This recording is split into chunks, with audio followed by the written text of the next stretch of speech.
போறியா? ஆமா சொல்லுவேன். நான் தெரியாம தான் பாட்டில வடிச்சேன்னு உங்ககிட்ட சாரி கேட்டல. அதுக்கப்புறமும் என் காது புடிச்சு திருவினீங்கல, அது எனக்கு ரொம்ப வலிக்குது.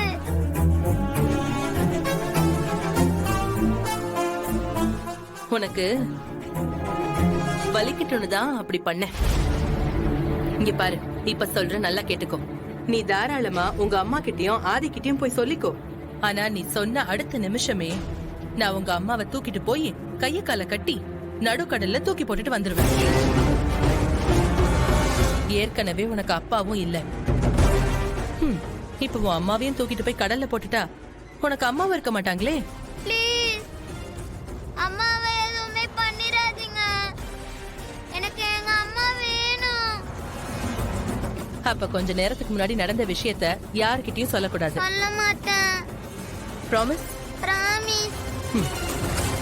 சொன்னது ஞாபகம் இருக்கட்டும். இப்ப நீ ப்ராமிஸ் வேற பண்ணிருக்க.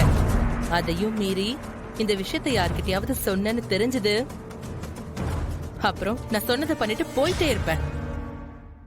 அப்புறம் நீயும் அக்காவும் யாருமே இல்லாம அனாதையா தான் நிப்பீங்க. வேணாம். சரி சரி, உன் தலையெல்லாம் கலைஞ்சிருக்கு பாரு, சரி பண்ணிக்கோ. கண்ணெல்லாம் தொடச்சுக்கோ. நீ அழுத மாதிரி இங்க யாருக்குமே தெரியக்கூடாது. யாராச்சும் கேட்டா கூட நீ இல்லன்னு தான் சொல்லணும். ஓகே. இப்ப போ.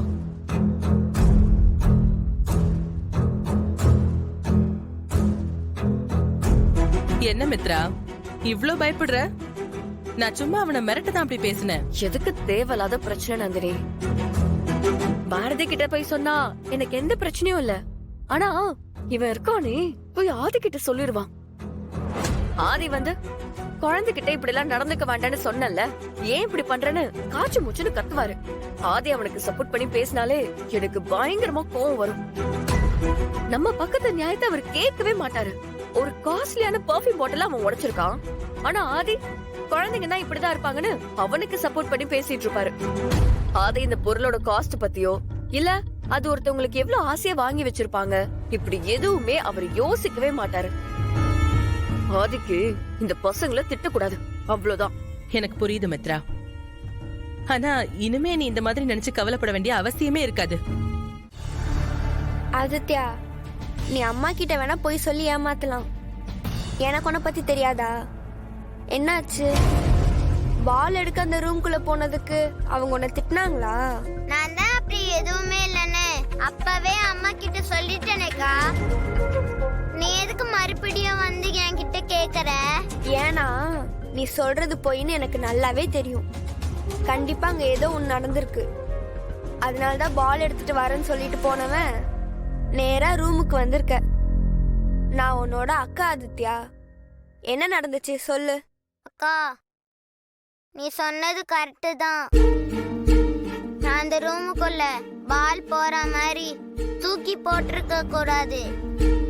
பால் எடுக்க உள்ள போனா பால் கட்டில் கீழே போயிடுச்சுக்கா. அதுக்கப்புறம் திரும்பி பார்த்தா அங்க ஒரு பாட்டில் அழகா இருந்துச்சுக்கா.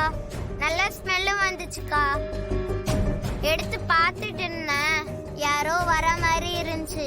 அப்ப அந்த பாட்டிலு கை தவறி கீழே விழுந்து உடஞ்சிருச்சுக்கா. ஐயோ, அப்புறம் என்னாச்சு? அந்த லண்டன்ல இருந்து வந்திருக்காங்களே, அவங்க தான் எதுக்காக இப்படி பண்ணன்னு சொல்லி நல்லா திட்டி காது பிடிச்சி திருவிட்டாங்க. எனக்கு ரொம்ப வலிச்சிச்சுக்கா. ஐயோ, என்ன ஆதித்யா சொல்ற? இவ்ளோ நடந்திருக்கு, நீ ஏன் அம்மா கிட்ட சொல்லல? அம்மா கிட்ட சொன்னா அந்த ரூம்குள்ள போய் பாட்டில் எடுத்து உடைச்சதுக்கு ஃபர்ஸ்ட் என்னதான் திட்டுவாங்க. ஆனாலும் அம்மா கிட்ட சொல்லணும் தான் நினைச்சேன். நீ இப்போ சொல்லாட்டியும் நான் இந்த விஷயத்தை அம்மா கிட்ட சொல்லதான் போறேன். ஐயோ அக்கா, வேணாக்கா.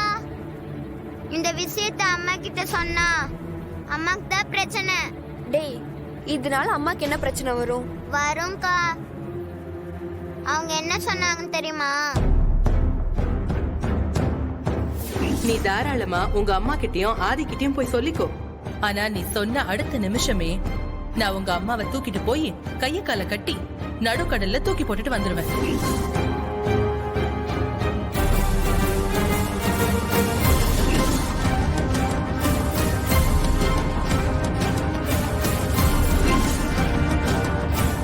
என்னடா சொல்ற? அவங்க அப்படியா சொன்னாங்க? ஆமாக்கா, அவங்க அப்படி சொன்னதும் அது கேட்டு ரொம்ப பயந்து போயிட்டேன். அம்மா கிட்ட இந்த விஷயத்த கண்டிப்பா சொல்லக்கூடாதுன்னு தான் ரூமுக்கு வந்து உக்காந்தாக்கா.